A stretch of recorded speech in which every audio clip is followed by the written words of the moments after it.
Hello and welcome to another special edition of Willow Talk. It's one of these extended chats we're doing. Adam Peacock, myself here with Alyssa Healy. How are you, Heels? Very well.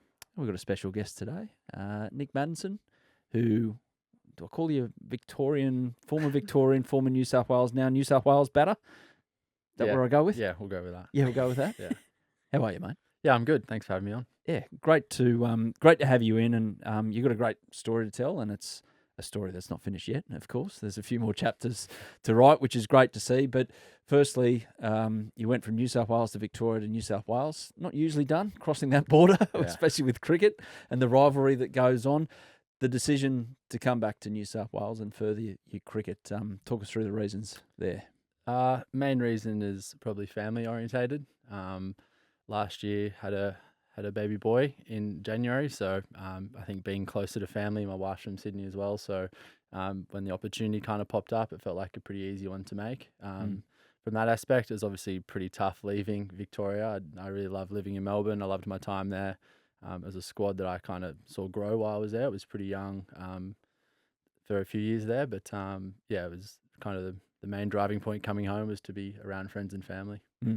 Now, we cop it here on Willow Talk sometimes for being New South Wales centric. We're not that because we've got, the last game you played was for Victoria. So essentially you're a Victorian. But talk us through the decision, how, like cricketing wise, about telling people that you've loved playing for, and you just mentioned there, and I'm sure Chris Rogers has done a bit for you, and you're informed down there. Talk us through the conversations you need to have as a professional cricketer and how hard those are to tell someone, I like you, but not enough to keep you here, if you know what I mean. It's obviously pretty tricky. I think the hardest one is to fellow players. There are a couple that I felt quite close to that I called personally and told over the phone, and the rest kind of just copped a group message. So, there's a couple of guys there that obviously me and my wife became pretty good friends with and stuff like that, and that's always a tough conversation, but I think everyone was pretty understanding.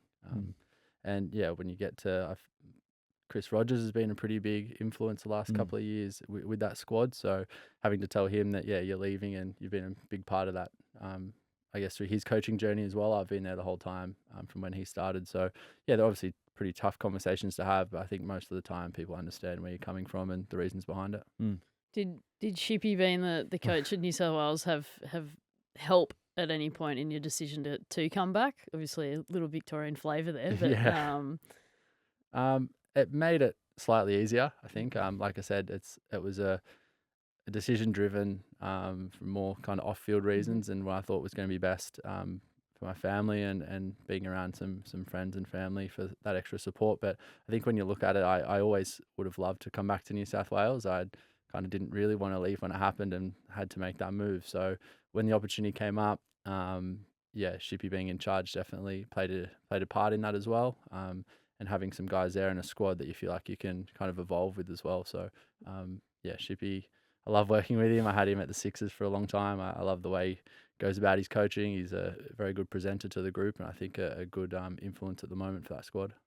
Before we go back, and we might loop back to the start and go through career and everything like that, just one more thing about what the future or near future may hold and your decision-making process around your cricket. Like Australian representation is still in your radar, of course, and it feels like in Australian men's cricket at the moment, it doesn't really matter your age as much. It's not like they're in an era where we need to blood players, this, that, and the other, which is, to me anyway, looking outside in, is a ridiculous proposition. You don't blood players for the national team. You pick who's best. How far off your best do you feel, or how much more do you have to give to put yourself in the frame? I think firstly, I was part of that blooding as a young player who probably wasn't quite ready, so I kind of know where that aspect of things as well. But at the moment, I feel like my game's evolving. Still getting better as the years go on. I still feel like I've got a lot to give at Shield level. And when you get to my age, I'm 32, and when I started playing, I used to think those guys were old, and now I feel like I could have 10 years. Very careful. I feel like I could have a lot of time left in me. I think the way the game's going at the moment, obviously Usman had really successful back end of his career as an older player. Sean Marsh played till 40. Peter Siddle somehow still rolling around. Moses to some extent as well in his late 30s. So there's definitely hope still there, and I'd love to have the opportunity again. Can you still learn at past 30? Because I mean, maybe the misconception is that you get to a certain point and you can only learn so much, and then you just use all that experience to get you through. But that's different, is it, Hills? It's a myth. It's a myth. Like Maddie could probably speak to this a bit as well, but there's something about turning 30 and feeling comfortable in yourself, and sort of at that age group, in squads as well. People look up to you and want to learn from you as well, and you almost got to be comfortable in your own skin to share the knowledge that you've got. And sometimes by sharing the knowledge you got, you learn more. You learn even more. You learn about what they're doing as well, and then what you're doing and what you need to get better. So you're almost in a sweet spot once you tick over 30, and that's where it's good to see that selectors and teams and organisations are looking at guys and girls over that age to go, actually, you might be ready and mature enough to take on this role. Yeah, it's a tricky one. Like, I think the hard thing in cricket is that you always want the next young player to come on and play for Australia, and I get that, and it's totally fair because you can spot it from a mile away who's probably going to be successful. But the tough thing in cricket is, like, you have so many failures and you learn so much, and then you get to the age of 30, 32 and people want to see the back of you. So it kind of feels a bit, there's definitely guys in the past that probably felt hard done by, that they've put all this work in, played 70, 80 games for their state, and then come to 32, 33 and people are pushing them out the door. And I think that's just I don't think that's the case as much anymore, but definitely in the past there's been cases like that. So you were born in Nowra and then you came to the Big Smoke in 2011. Did you think you could just come to Sydney and be immediately comfortable, or was it daunting for you in doing that? In terms of moving, I was pretty excited for it. Like, I grew up in Nowra, but I always wanted to live in Sydney, and always wanted to play cricket. I knew it was going to be a reality. I lived at home for 2 years and used to travel up and play club cricket for Sutherland as well at the time. But yeah, I was really excited. I was lucky enough to spend some time away at the cricket academy before moving to Sydney. So I'd had 4 months in a winter living away from home, doing all that stuff for yourself. Was that in Brisbane? In Brisbane, yeah. So we had a good group there of some pretty young players and New South Wales guys as well. So I think having that experience before I moved made things a bit easier, but it wasn't ever daunting to me at all. I love it. Yeah, that's good attitude to have. Was it daunting though? Word is that you copped a spray early on from a senior New South Wales teammate early in your New South Wales career. Probably. I can't think who this was. I've copped a few sprays. What, training or a game? Or training, game, whatever like that. But what about walking into an environment where you've got guys who have played for Australia as a young bloke from the country, and it's like, okay, do I have to make an attitude adjustment here? Is it easy to be myself? I was I still am, but I'm very reserved as a character and pretty quiet. So I kind of would watch a lot of things, but I never said too much. So I probably didn't get myself into too much trouble. I just sat in the corner and stayed quiet. But I think it's definitely a little bit scary when you come in and, Phil Jakes is playing for Australia at the time, or just coming back from playing for Australia. Simon Kadich, Stuart Clark was my first captain, and he absolutely hosed me in a club semi-final the year before. Oh, did he? Yeah, so that was probably one spray that I got, and then a couple of months later, he was the captain of the New South Wales squad that I'd come into. So after that, it was great. But yeah, there's also those times where you have a look, and it can be a bit scary when you look at the list and guys you're training with. Yeah, Stuart has been described by Brad Haddon as someone who just likes bowling at your head.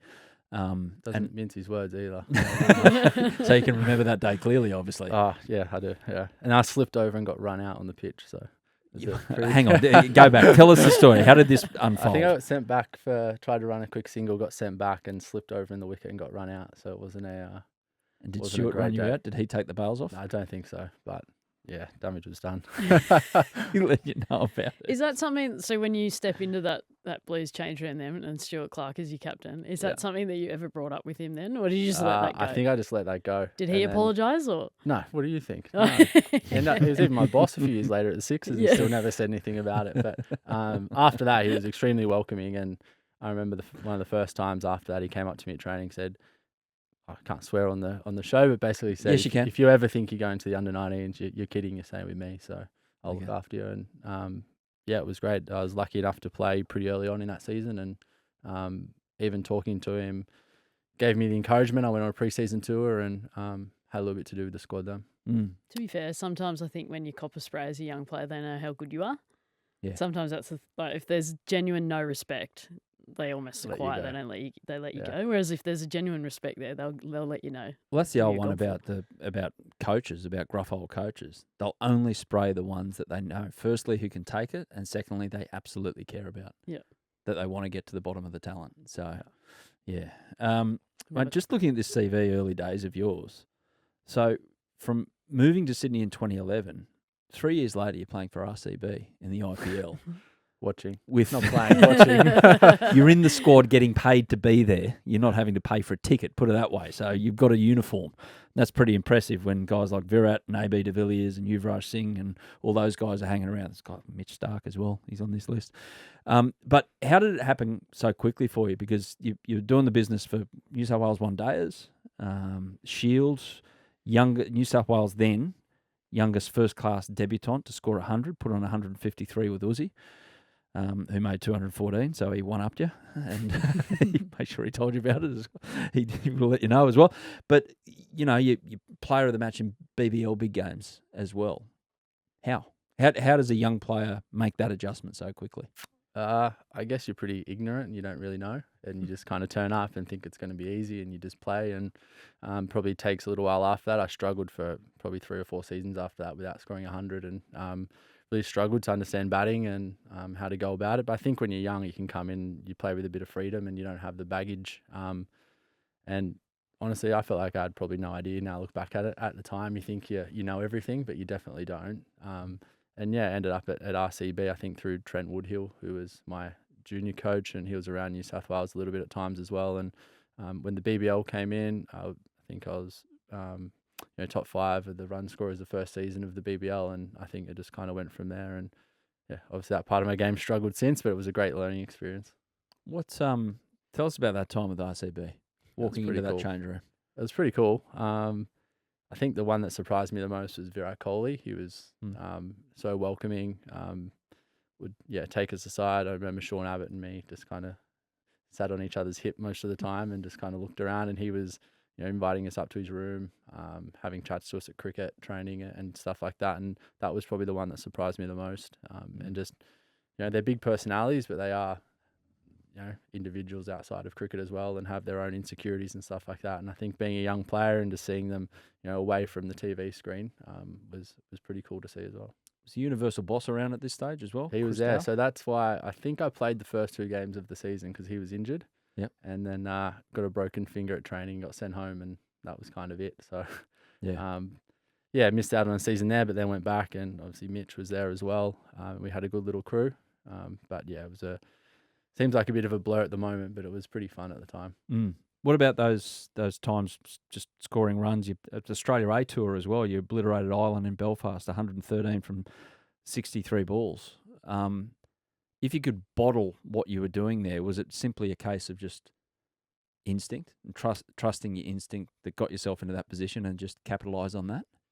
Yeah, I think that first innings in Belfast, we were actually going to bat for like maybe half a day and set up a game. And then it's just one of those things that just, I don't know, I got a couple away early, and then I thought, well, why not keep going? And it just, just one of those innings where it feels like where the ball's going to be before they bowl it, and you just kind of react accordingly. And I didn't set out that innings to be overly aggressive, apart from towards the end where I was trying to probably hit everything for 6.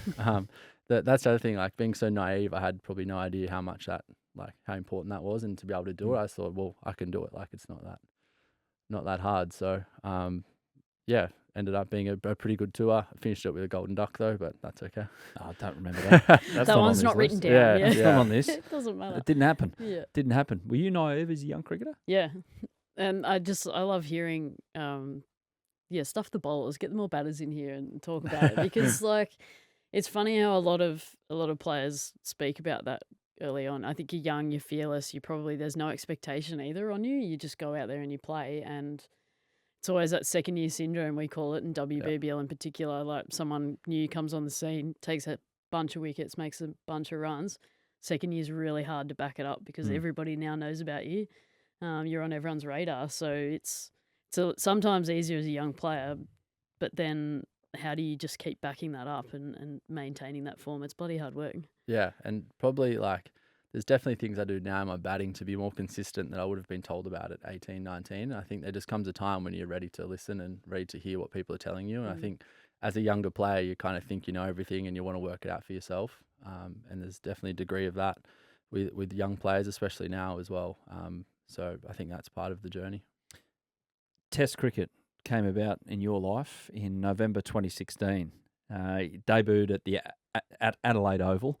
Following 5 straight test losses and a hammering in Hobart, Australia revamped the team. Maddinson, Pete Hanscom, Matty Renshaw debuts, replacing Peter Neville with Matthew Wade, Joe Mennie with Jackson Bird, dropping Callum Ferguson, Adam Voges, Joe Burns. So a lot of change at once. And they're obviously almost like in between eras Australian cricket at that stage, just searching around for the best possible outcome for the best 11. But how was the lead up to that for you? Was it an expectation that you were going to get a crack? How were you told? How did you even learn that you were on the radar? Yeah. What was it? Probably not until I got the phone call where I considered it was a chance. I'd had a pretty successful year in one-day cricket to start the year. I missed, I think, the first Shield game. I had a concussion, so I missed. And then I came back and scored some runs in the first game, and then it was around that time of that Hobart match. And I think the next game against Victoria, I fielded for about a day and a half. Pete Hanscom made 200 and then woke up the next morning to a phone call. So who from? Honestly, I can't even remember. Okay. Yeah. Special moment. Yeah, special moment. I'm still recovering from 150 overs in the field. Fair enough. But yeah, I remember. Thanks, Pete. Yeah, just being told that you're playing, and I don't know. I probably didn't. When you're there, I think you're getting ready for the match and you're training and stuff. You feel like you're going to do well and you belong. But I think even at the start of that, when I received the phone call, I think maybe Cameron White or someone congratulated me when I came out to bat that day. And I think I even turned around and said, like, why am I playing? Do they need someone to average 30, do they? Or something like that. And I think that's kind of my mindset before. And I obviously didn't have the confidence that I was going to do well. And I wasn't coming off a lot of cricket, especially long form cricket being so early in the season either. So I felt like I probably went into that, trying to convince myself that I was going to do well. And I definitely had the opportunities to do well and just probably wasn't up to it. Are you telling me that one of Victoria's most loyal servants and proudest Victorian, actually a bloke wearing a New South Wales cap came to the crease and he congratulated you, Cameron White? Yeah. It Was wasn't it genuine? Was he Oh, trying to get probably in your not. noggin? Yeah. I don't know. I was going to say, I assumed he was thinking the same thing I was. I was surprised he was nice to me. So I would have thought it would have been along the lines of congratulations on your rite of passage, getting the baggy blue with the baggy green and all of that, something along those lines. But it was actually genuine, you felt. I'm second guessing it now. I might have to ask him. Well, it's funny because a lot of people talk about, so when they get that phone call, I feel like half of people say they were ready and half people say they weren't ready or they don't think they're ready. So if you're saying you didn't believe that it was going to happen. So if someone rang you right now to say you're going to bat the first test match against India, would you think that you're ready now? Yeah.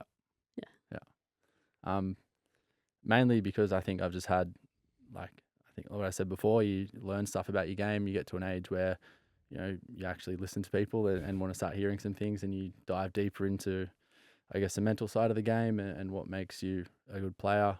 You understand your batting a little bit more and how to deal with the challenges. And I feel like at the moment I'm in a pretty good place with all that stuff. I feel like I've got, probably the last 5 or 6 seasons since I left New South Wales, I've got some runs under my belt and kind of feel like in all conditions I've, formulated a bit of a game plan for that and a style of play that I'm really comfortable with. So, yeah, I guess that's probably the reason behind it now. George got his number. If you don't have his number, you'll know someone who has his number. 3 tests. So after getting the call up, he copped a tough one from Rabada first up. I still remember that. If you're going to go, you may as well be someone as great as that. Yeah. Pink ball. Next test, Pakistan at the Gabba. You feathered one. And then you team going for quick run, so that doesn't count, that one. And then against Pakistan at the MCG, so Boxing Day, you got to start, but then gone for 22. So how are those vivid, those things, or I'm telling you and it's kind of I remember them. stoking? Yeah, I remember them. I think even when I got 1 in the first innings against Pakistan, I got dropped on 0-2, so I was like, thank God that didn't happen. I would have started my career with 2 ducks. But one thing I do remember about that is that obviously I got bowled. I don't move my feet a lot anyway. And Darren Lehman came up to me and said, I know you don't move much, but just, try and get a bit of weight going forward. Get on the front foot a little bit early in the innings, show a bit of energy. The first ball I faced off while I had Riaz, I felt like I took the biggest step. And I was probably like this far. And I looked up at the screen, I was like 150. And I was like, sorry, Borf, I'm not getting that's done, mate. I can't keep doing that. But yeah, obviously, I think I came in after Pete Hanscom had scored 100 and maybe Steve Smith in that game and missed out on opportunity. And then the Boxing Day one's probably the one where I felt like I let slip the most. I'd faced quite a lot of balls. I felt really comfortable. And just probably at that age, I don't think I'd do that again now. I just got a little bit ahead of myself and tried to make something out of nothing and ran down the wicket and almost missed a low full toss. So trying to force the game a little bit when I probably didn't need to. But yeah, that was probably the innings that I look back on and have a bit of regret about. Yeah, I was about to bring up the word regret. I mean, you've done something that 99.9% of people who've picked up a bat or picked up a cricket ball in Australia have not done but wish to do. But have you left something there? At the time, did you think you've left something there? Maybe I'm going to regret that? Or yeah, I think so. Yeah. And then Starkey went out and smacked 80 after that, I think. And I was like, that could have been my 80. So probably not in the same style, but you're not here for this, pal. Yeah, Stop it. You don't wear a bloody chest card, so you're a batter. Yeah. So that was disappointing, and I kind of knew after that the direction they were going to head. I felt like the Gabba test, the bowlers bowled a lot. MCG was pretty flat and bowled for quite a bit as well. So kind of had the feeling they're going to play an all-rounder the next game. And yeah, I think it was probably more disappointment that I'd had a pretty good opportunity to try and, even if I'd made runs and still got dropped, it would have made a bit of a harder decision. And it felt like I just made it a bit easy and let a really good opportunity slip. Yeah, Hilton Cartwright came in for you for the SCG test. Yeah. You mentioned before you don't really remember the call to go in. You remember the call going out? I was in the change room. Oh, was it? Just at the MCG, yeah. So Face to face? Face to face. And they just said, yeah, we've decided to go with an all-rounder next game. You won't be in the team. So that was kind of it. Yeah, it was after a really good win as well. So obviously I think you're obviously disappointed, but you kind of, I kind of knew that was coming to some degree, but it's still a pretty shit thing to hear. But yeah, I think I was on a plane the next day and played BBL that following night. Yeah. It's face to face. In any walk of life, I'd prefer than a phone call or worse still a text message or an email. So I don't know. Did it make it feel any better that it was face to face? Yeah, I think so. I think just because you're there, it's in cricket you can always get a bit of a feeling around selection and stuff, and I think it's just easier to be told straight up whether you're playing or not. Even the anxiety around getting picked in a team, it's better just like someone to tell you straight up rather than wait for a team to be sent out via a WhatsApp or something at night. And I've always just appreciated the fact that in the change room and got told, and then I was still able to. It didn't ruin my night, didn't ruin my experience those 3 tests, but I think it's a nicer way to hear things anyway. Yeah, absolutely. We're going to take a little break, but it's a fascinating story, that of Nic Maddinson, and it's still got plenty more to come. As I mentioned at the top, we're going to continue the chat right after this. Maddo, how do you reckon you went for the next couple of years after that test experience? Just sum it up in your words, because there were some pretty difficult times on face value, but I'm outside looking in. You can tell us. Oh, it was a struggle. I think it kind of all blurs a little bit, to be honest. I know I really struggled in BBL after that experience, and then I can't really remember too much about the end of that Shield season, but I know I didn't do that well. And kind of within the next 18 months, I was in and out of the team a little bit. The next season, I didn't play all that many games, and I just felt like I'd really struggled to find a bit of rhythm in my batting. I was kind of a bit lost. I didn't really understand how I wanted to play. I guess at the time you want to do well so you could play for Australia again, not to get yourself better and improve your game. And I think that's probably the difference to some degree anyway. So here's the thing about cricket that I can't really appreciate because I don't do it for a living, but looking at you guys who play, that firstly there's a lot of travel, so you're away from home comforts. So if you're a homebody, that's tough in the first place, but you adapt. But there's a hell of a lot of time to think. Yeah. And that means there's a hell of a lot of time to overthink. Yep. Have you had that experience? There's a lot of time to think between balls as well. Like, that's what people forget. A lot of time to stress about potential, what's about to unfold. Like, what are they going to bowl? Where am I going to hit it? And it's like, but the beauty of the sport is you just react to what's being bowled at you, what's being thrown at you sometimes. So yeah, there is a lot of time to think, and like sometimes going to bed after a day's play where you've done well or you've done poorly, you can overthink everything that you've done. Even when you played really well, sometimes you sit there and you're like, I could have done that better, or why did that feel so good? So it's just such a mental game, and staying fresh up top is so hard to achieve all the time. Yeah. How did you find that you handled that period when you're out of form and you're clutching for something, you're trying to get something back that you had? Yeah, it's tricky. I guess luckily I wasn't someone that would dive into newspapers and social media comments and read everything. So I was kind of a bit oblivious to like the negative talk from, I guess, media and other people judging your performance. But it was, I really struggled with my own game. I was probably a bit lost in how I wanted to play. I'd always grown up really aggressive and that kind of worked through junior cricket.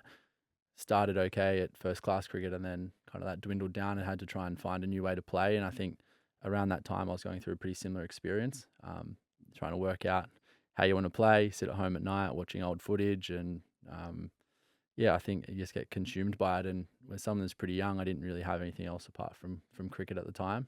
So when you do finish training, you finish a game, you go for dinner, all the time you're talking about cricket, you sit in your room, you think about it. And I was probably, just a bit consumed by it and ended up taking a bit of a break at some point as well. Yeah. And leading up, sorry. Yeah. Yes, you were about to go. I was going to ask about that, taking a break. Like, I genuinely want to know. So you walked out of the nets. Yeah, I was batting at the MCG, just getting some throwdowns. I probably wouldn't have batted for more than a few minutes. And I just, something like, it was just like in the moment, I think I just realised, I was like, this doesn't feel right. I can't do it. Yeah. And it wasn't because I was batting poorly or anything. I just thought, I've got to get out of here. And I just said to the coach, I was like, that'll do for today. I didn't say anything. And I just walked into the change room. I packed up my bag and I just walked home. Just walked down Punt Road and back to the hotel. And it wasn't until a bit later that I called the coach after training and just said, can I come up to your room for a chat? I think I'm done. And him and Moses were there and we chatted and kind of came up with a bit of a plan. And I left that night or the next morning.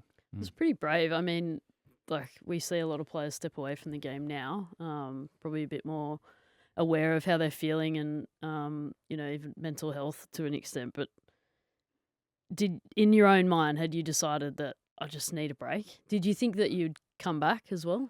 Yeah, well, I'd planned to play the next game. I think when I left, I was like, I don't know whether it was being around cricket that I needed a break from or just, I think I went back and saw my family for the week, spent some time with them. And I think in my mind, I just didn't want to play that game.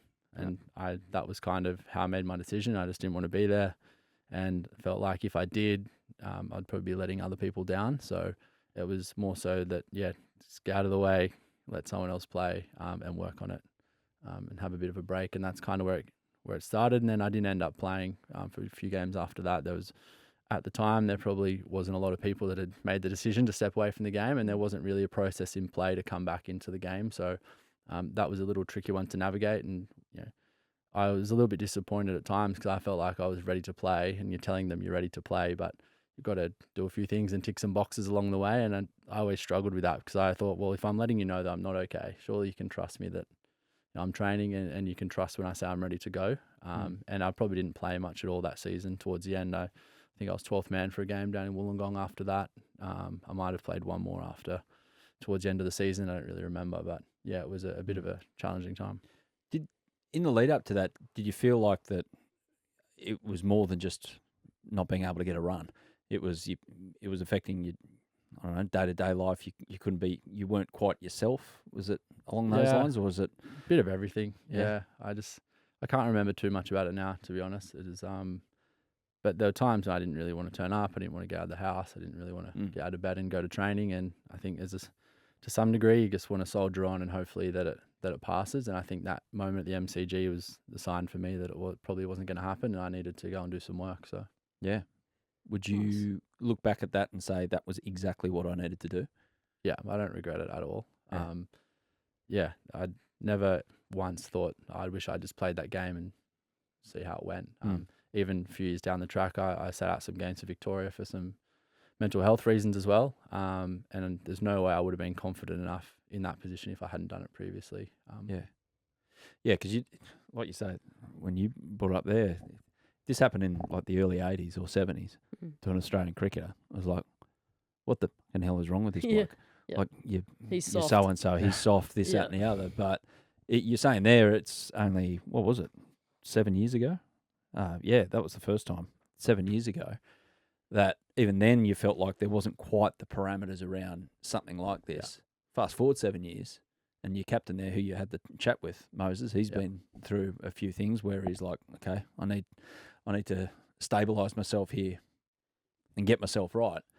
It's much more prevalent. It feels like there's more processes in place and I think awareness about it. Education, awareness. People probably a little bit more understanding of it now and kind of can have a bit of an idea what someone's going through. I think even when I took my time off at Victoria a few years later, Glenn Maxwell had time off at the same kind of moment, but they were two completely different reasons. And I think having the education and the awareness around why players may need a break from the game, whether it's cricket related, whether it's in your personal life, I think that's definitely improved. How did you start to see the light and the fire return then?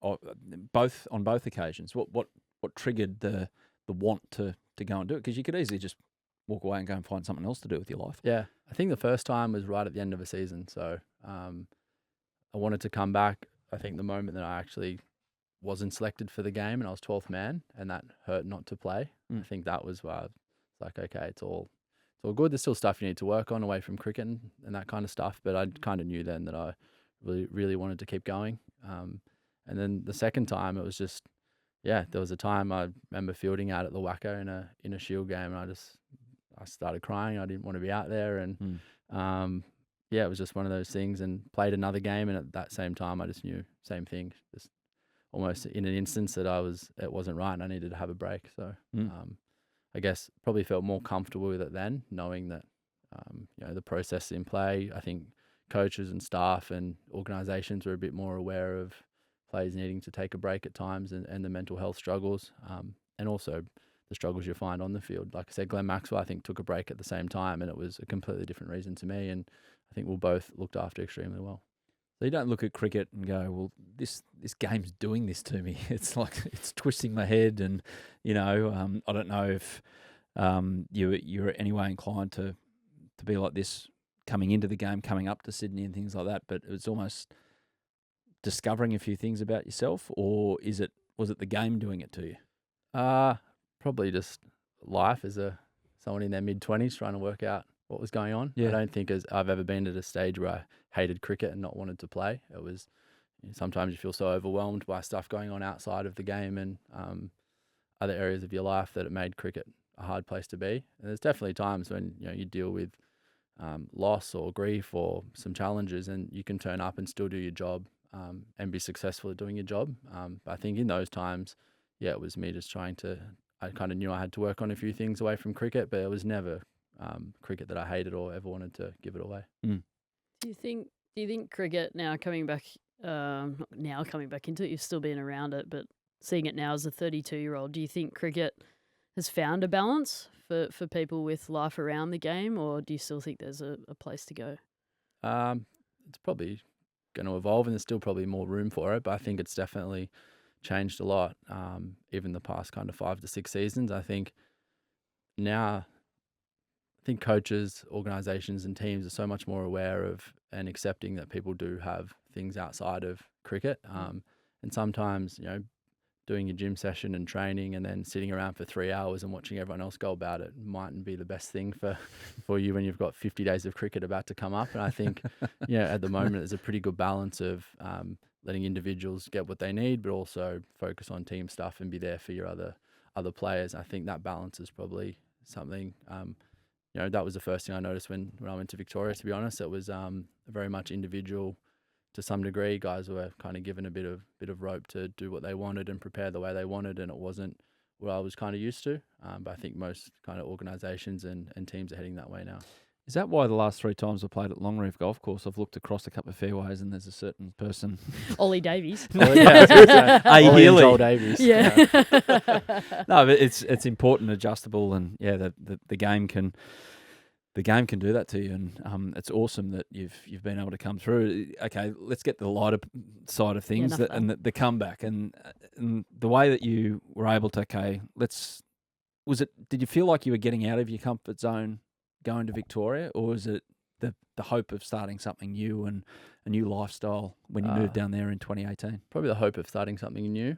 I think, I was overseas on holiday when I found out I wasn't being contracted, so I had quite a while to kind of process everything.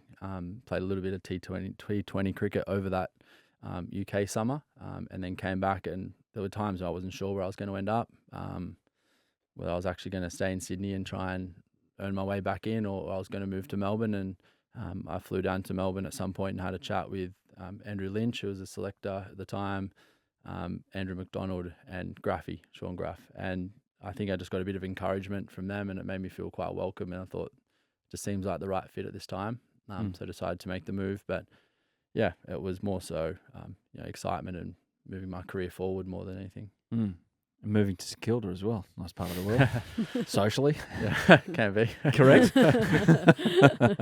No, but like the biggest differences between a New South Wales culture and a Victorian culture, cricket-wise? I guess I was pretty lucky when I got there because Victoria had been super successful and had a lot of experienced players. And I think at the time they'd had some, obviously Shippy had moved away and David Saker came in briefly, and then Andrew McDonald was starting his coaching journey with Victoria. I think the approach there was that, it was a bit of a trust thing, I guess, that people and individuals could train the way they wanted to train. You didn't need to be there for 4 hours just because training was in the schedule. You could do your work and go home, and that really worked for me. It's someone, who, I like to be a cricketer when I'm there, but I hated sitting around and feeling like I was there for no reason. So for me, that really worked, having a bit of freedom to train the way I wanted to, be there when I wanted to.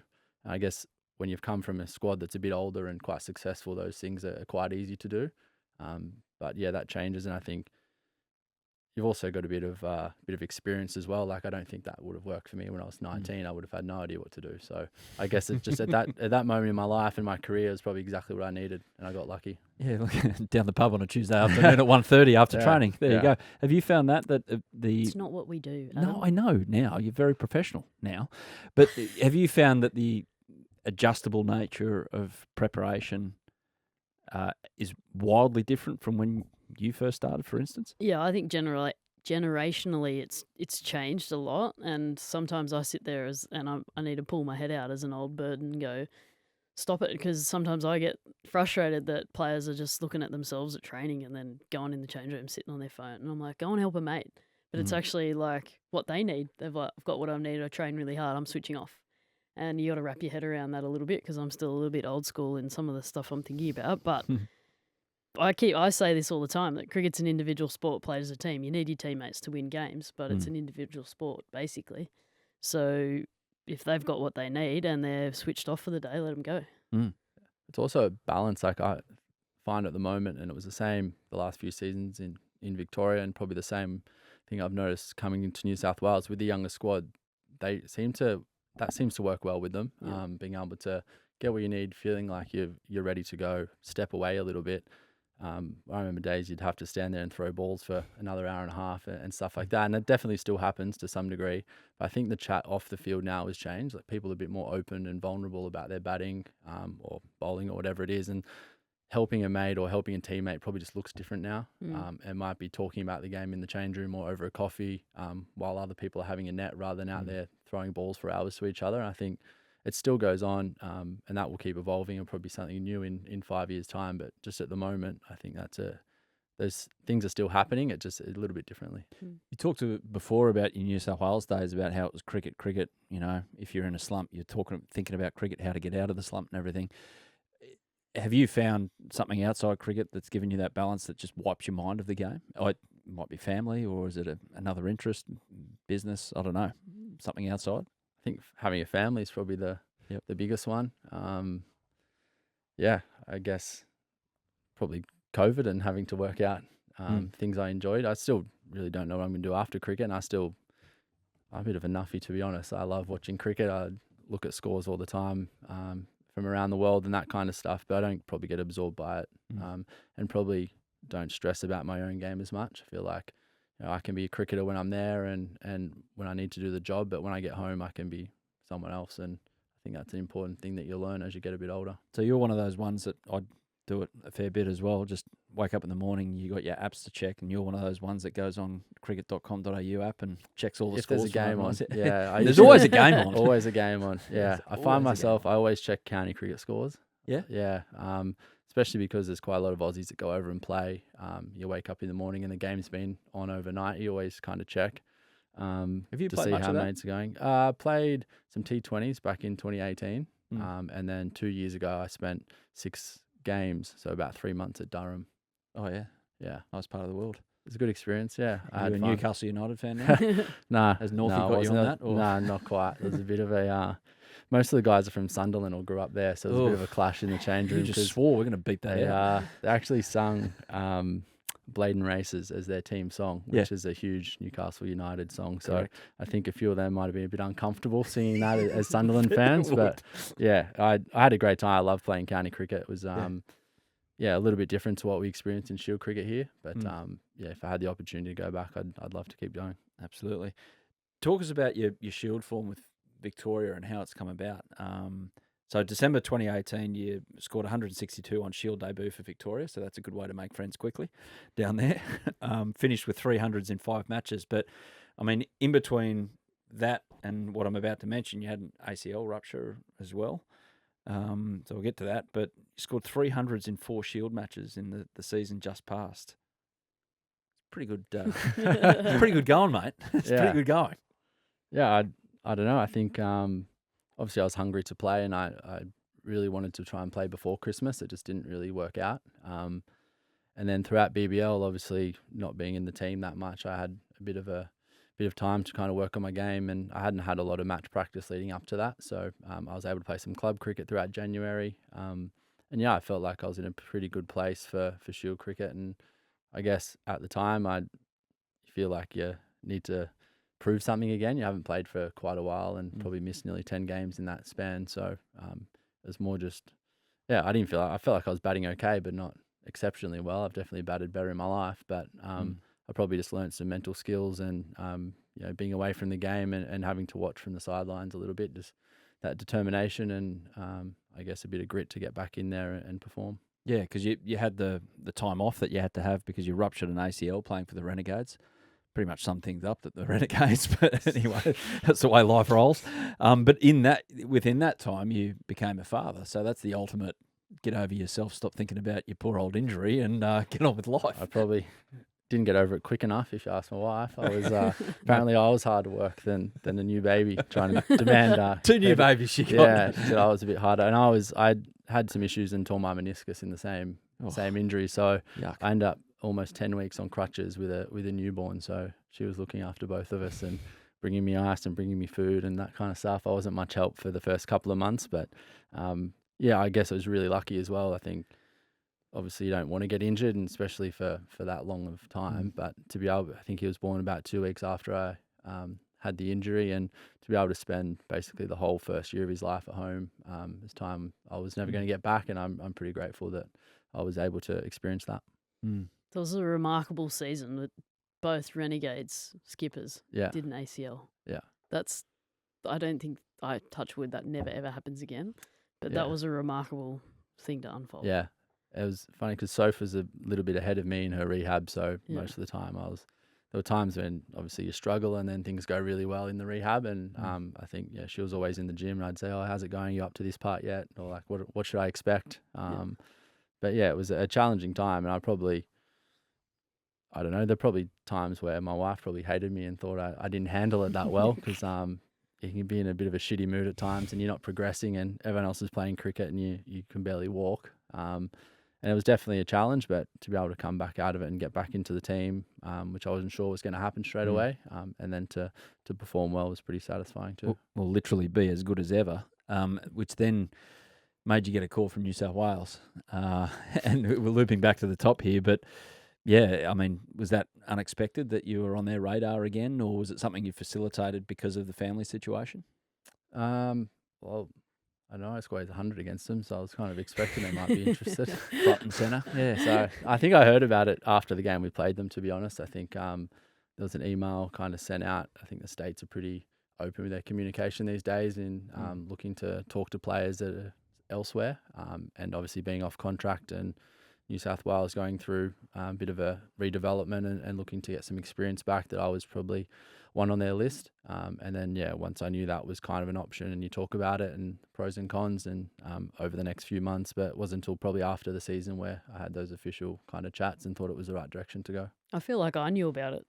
I think everyone knew about it before I did some of the time. Like, I remember hearing whispers about it. It was the same as Flip coming across as well. I was just hearing whispers left, right and centre, and I was like, oh, amazing. Like, how good would that be? Which means that Haddon would have known about it for sure. Yeah, it was probably Haddon's that told me. I remember getting asked questions from people at training or around games or like just fans and stuff. And I was like, you guys know more than I do. Like, it's the Melbourne bubble. It's like the AFL trade rumours. What was that discussion like with Victoria to say, see ya? The main one was with Gray Manu, who I called, and then Chris Rogers after that, just to say that I've decided to make the move. I'm sure, I don't know whether they're expecting it because it kind of whispers in cricket news travels pretty quickly. So it was obviously tough to leave behind that squad, because I felt like I came into a pretty successful team, but it was a little bit older. Cameron White was still playing then. And it looked a little bit different when I left. So to be part of that the last couple of years, I think there was a bit of a sweet spot there as well, where you have guys with a lot of experience at Shield level, and then a really young, promising group of players that have experience in Shield cricket already. I think there's a great balance there where you feel like you can win. And we were close a couple of times. So it's obviously disappointing to leave that, where you feel like you're heading in the right direction. You're part of a great squad. Made some really good friends in that time as well. But ultimately, I think once I knew there was an offer there from New South Wales to move back home, be a bit closer to friends and family and have that support and finish my career as a New South Wales player, it was pretty hard to say no. So you're about to put on a baggy blue again. So the differences between the guy that's about to put that on as opposed to the guy that put it on when he was 19, way back when? A lot of differences. Probably just a bit more well-rounded. I understand my game a bit more, probably I have different motivations now to why I'm playing.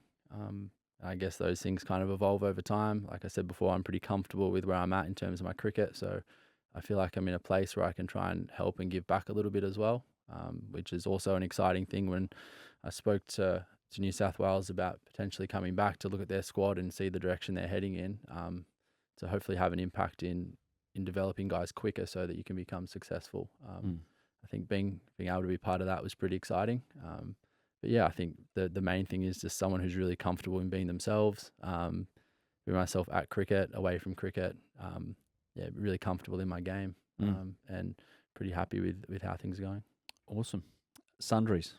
You got these in front of your heels? Yeah. We've got some good ones here. You're allowed to finish with like a bit of a laugh. Yeah. That Okay. was a nice story.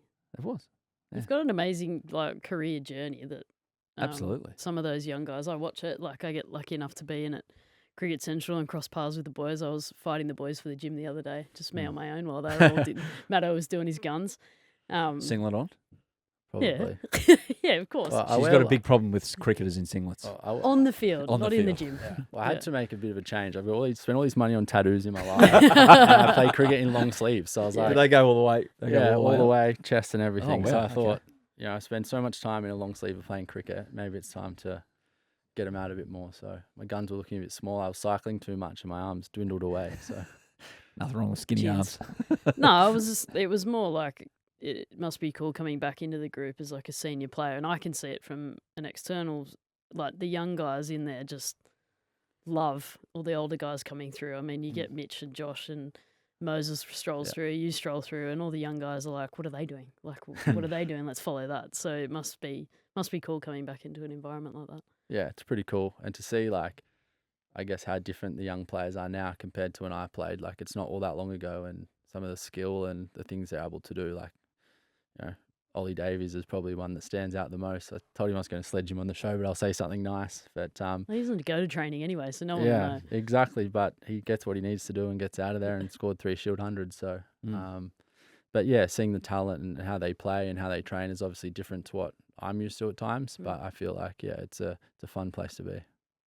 Sundries then. Yeah. Do you want to go to the first one? The first one's a good one. No, you're probably sick of answering this, but explain how you ended up eating a toastie on the field. Yeah. Okay. So Everyone is like, "Oh, Nic Maddinson, great player, So- toastie." yeah, toasty. Didn't Marnus do it as well, though? I've seen Marnus do it. After, Yeah, Yeah. after. He copied you. Obviously, it was 10 years later. So Explain yourself here, because I've got a few Okay. questions with this Yeah. one. so it was a hot day. Yeah. It was, I think, an afternoon or a day-night game at the SCG. It was really hot. Yeah. Those days, I probably wasn't as well prepared and mentally to play cricket, so I was a bit stressed. I was at the ground super early, didn't eat any lunch, batted and made 80 maybe, I think. Came off. I think I had dinner, and then I don't know why, but just tucked into a big, heavy, hot meal at the break, and then felt a bit sick, vomited. So I was probably dehydrated. Oh. And I ran to the 12th man at the drinks break. I said, "Can you just get me something to eat? I'm feeling a bit lightheaded." And he ran out of toasty. So, You were looking for some lollies or something. or yeah, like a banana or something. And he ran out the toasty, and I didn't have long, so I took a few bites, and I thought I'll just hold on to it. And I shoved it in my pocket. And what happened is that when he ran out, the producer on the side saw him hand something. I was like, "Just follow that and see what it is." So then that's how it ended up on the camera. Oh. Who was the 12th? Can you throw the 12th man in here? Pretty sure it might have been Nick Bills, who works Oh, at yeah. New South Wales at the moment. So it's probably because he just ate 4 of them. And Yeah, he was yeah, like, I'll that's- give Matto yeah. the 5th one. Now you'd be run out of one of those gels or something like Yeah, that. Like yeah. sustenance, proper sustenance, not Yeah. cold cheese. yeah, Cold melted cheese. That's the question I have. with No, a it bit of- looks still a look pretty horrible- hot. It's still hot Oh, if it's he's hot. like Yeah. put It it was in his hot. pocket. Yeah. Yeah. Well, then it hot. burns a hole in your pocket. Then you got Yeah. an oil stain in your pocket. Yeah, I think I did. People go, "What's that?" Yeah. Oh, it's an oil stain Bit from a of toma- toasty. bit Of course tomato- it is, bit of mate. tomato juice. Right, that clears that up. Yep. Kind of. Were you dared into bowling like Jasprit Bumrah in a Shield final at the Wacker? This is your greatest memory of the Right. Wacker. You talk so Yeah. you like beautifully about your issues and everything like that. This is One it. day at the Wacker. This one, that's It's a beauty. fun. I think I started doing it in the indoor nets one day just to see how fast I could get it. And then I was like, "Oh, that's kind of fun." And then every now and then I just bowl one at training for fun. And then the game was dwindling out. It was going to be a draw. Oh yeah. And I was, no, yeah. No, I was commentating it. Yeah, yeah. It So was you a could see day. it from a mile away. It was a So few I think days. I was, I don't know why. And someone's like, "Why don't you just bowl an over like Bumrah?" I was like, "I can't do it for an over, but I'll bowl the ball." And I just told keeper, I said, "Just go back a few steps," and then bowled a pretty good wide Yorker from memory. Didn't get him out. Aaron Hardy was wondering what the hell was going on. Yeah. As we Yeah. were. But, it's not a bad action. Any others that you've got in your repertoire? No, none. I don't know why I ever tried that. It's a either. very Like, distinct one. Yeah. Yeah. So Yeah. It's one way so- to cook you back. Yeah. tell us about your obsession with even numbers. Even numbers. Mm. I don't know where you got that from. Producer just- Sam, he's listed it in sundries. Yeah. No, I just used to volume stuff like that. Always just got used to even numbers. I don't Mm. know. Yeah, that's about it. I think when I played sport, I played rugby union. I was number 10. Okay. My favorite number was number 12 because of Bevo. So I think I always just I don't know. You find certain numbers interesting, and I think when you're in the car, I always have the volume. I don't anymore, but I used to have the car volume on an even number, and that's probably it. Okay. And then I'll wear an odd number. So Now, if you're going to tell me that you don't stop the car on an odd number, kilometre-wise, you have to do a lap around No, the I block. don't. Not I'm that going to go. not that far. So it's not really an obsession. No. It's just a coincidence. Has either of you got a number, like a score, that makes you kind of jump? Like, oh, I feel uncomfortable on this number, or gives you the heebie-jeebies or anything like that? No? 99. Sorry to bring it up, but you brought it up. It's nice no. that a 99 at a test match has become a bit of a running joke. I'm glad it's got to that It's rather than forever. something we I'm can't stuck with it forever. bring up at all. Yeah. No. No, Naught. that number. 0, yeah. Yeah, naught and 99. Probably Naught's a the problem. two filthy Yeah. ones. I understand that. Yeah. What about best round of golf you've ever played? You love your golf. You got a golf daddy hat Yeah. on as well. Yeah. Best round, I think probably last winter. I had a pretty good round at Woodlands Golf Club down in Melbourne. club. Probably had maybe 2 over off the stick. It's probably my best. Woo! But I think the best round I've ever played, I played in New South Wales Golf Club, and Jeff Lawson got a few of us down there for a golf day and said it was, you can put a card in, be for your handicaps, just Stableford, and then you just attend a lunch or something after. And it was windy, tough golf course, and I played really well. I found out that I couldn't put it on my handicap, and I was devastated. So that's probably the best round I've played. But in terms of score, yeah, last year. Adam dreams of a 2-over at Long Reef. Yeah. My only goal in life. In life. Well, you're standing the wrong side of the ball for starters. Shut up. But... In Right life side of the ball. By the sound of it. is to break par. I could Yeah. not care about anything else in life. How close We you better got? not get Dan Christian back here anytime soon. 3 overs my best. 3 Ooh. over. But, oh man, I'm just, I just might retire from life. Like, go live up on the North Coast and get away from golf and get away from the rest of years if I break par. That's all I want. Yeah. You got a goal like that?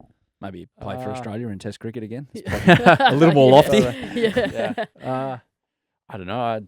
I last winter I didn't play golf for about 5 years when I Mm. moved to Melbourne. I kind of regret that I didn't because I had the time to, and the golf courses are pretty spectacular. Yep. Yeah. And I started playing golf last winter again.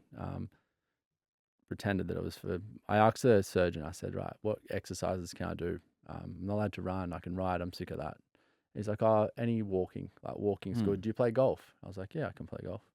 He's like, well, great for your hamstring. Get some K's in the legs. It'll be good for you. So I said it was rehab. So I'd try and play Golf's great once a rehab. week. Yeah. Yep. That's what I'm going to tell Rachel. Yeah. That's why I'm doing it twice a week. Yeah. Wife, sorry, I got to go. Good luck with the kids. Favourite hairstyle you've worn over the years? You knew this was coming. I knew Come something has had to be. Come on. What is it currently? It's pretty This is boring. Yeah. Short back and What side. the hell's Yeah. going on there? Yeah. I don't know. I'm a dad now. Can't do too much.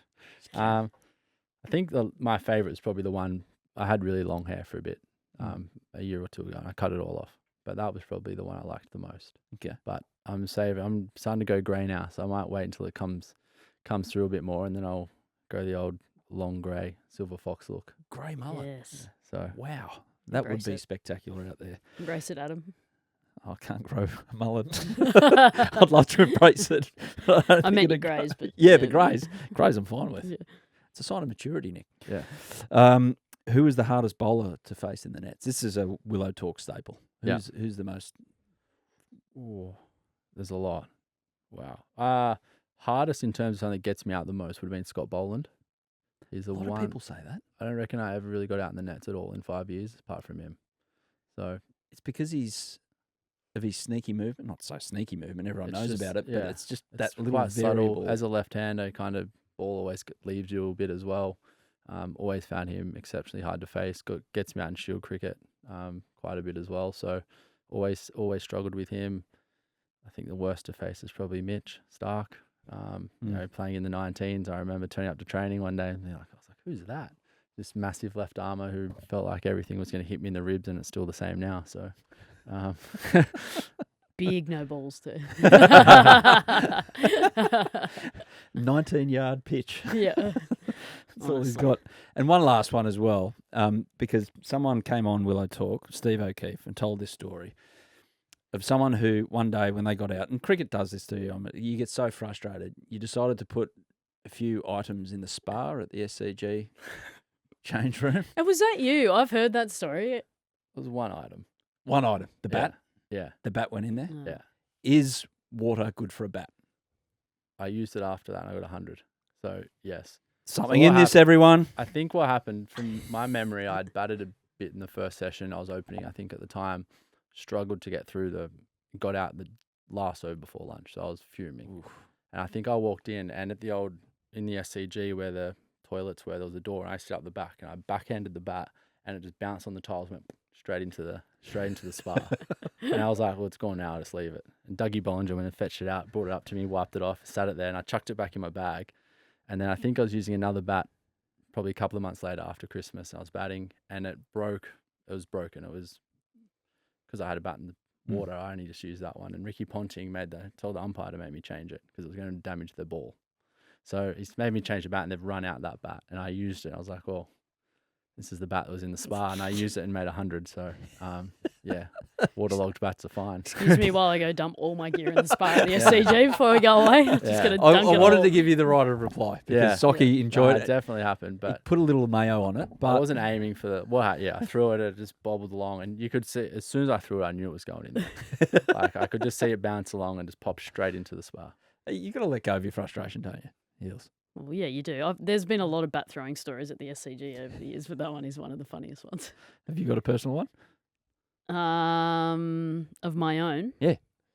No, I'm not telling any of my own stories because I've got a scar on my head from a various incident. But no, I've a similar story. Michelle Gosgoing, but it's worse because it was club cricket. Put all their gear in the ice bath. Yeah. So, All of the shower. Sorry, I take that back. The shower. Turn the shower on, and then yeah. The best one, I think, we played a game down at Geelong. You guys might have been playing after us. It was a double header. And it was that game, the Renegades. We got it to a super over because the Renegades forgot to the ball wasn't dead, and our team ran 3. Anyway, long story short, I let a bye through and they won the game. I was so disappointed with myself. I threw my keeping gloves in the bin and walked and sat in the room and our manager snuckily went over to the bin, got them out, and said to Pez, "Do you reckon she'll want these?" And then Pez was like, "They're in the bin." Nah. So he took them, put them in her kit bag, Oh, really? and then took them home to give to some of the kids back home. So it ended up a good story. That's a good story. Yeah. Exactly. A lot of good ones. Absolutely. Yeah. Have you still got that bat, by the way? You keep it? No, I gave it away. Oh, Yeah. it's the spa bat. Somewhere out there, there's a spa bat. There's a spa. Someone's using a bat that's In the soaked in backyard. SCG spa. Yeah. If anyone's listening, grey Nick, was it? It was at the time, yeah. Yeah.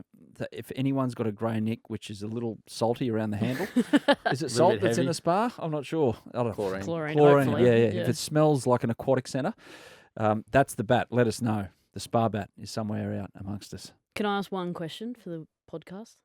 Goals for the summer, Maddo. Goals for the summer. Goals for the summer. I have a lot of goals for the summer. Team goal, I really want to win the Sheffield Shield. I've only played in one. I got injured the game before when I was down in Victoria, and I've lost 2. So I'd love to win the Sheffield Shield. Personally, I'd want to play Test cricket again.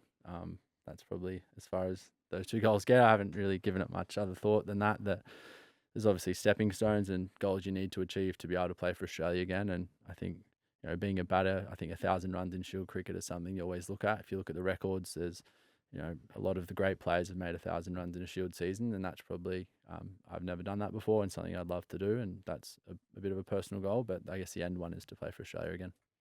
Well, if anyone who's got functional ears has listened to this podcast, which hopefully is all of you, I don't think there's anyone listening that would wish you anything but the best, and for a few of those to come true. Nic Maddinson, thanks for joining us on Willow Talk, and good luck this summer. Thank you. That was Willow Talk. Thank you, Heels. Yeah. We're out of here. Have a good one. We'll be back soon with more Willow Talk. Yeah, thanks for watching the Willow Talk podcast on YouTube. Don't forget to hit the subscribe button so you don't have to miss an episode wherever you are. And while you're at it, check out these videos up here. They're mostly good.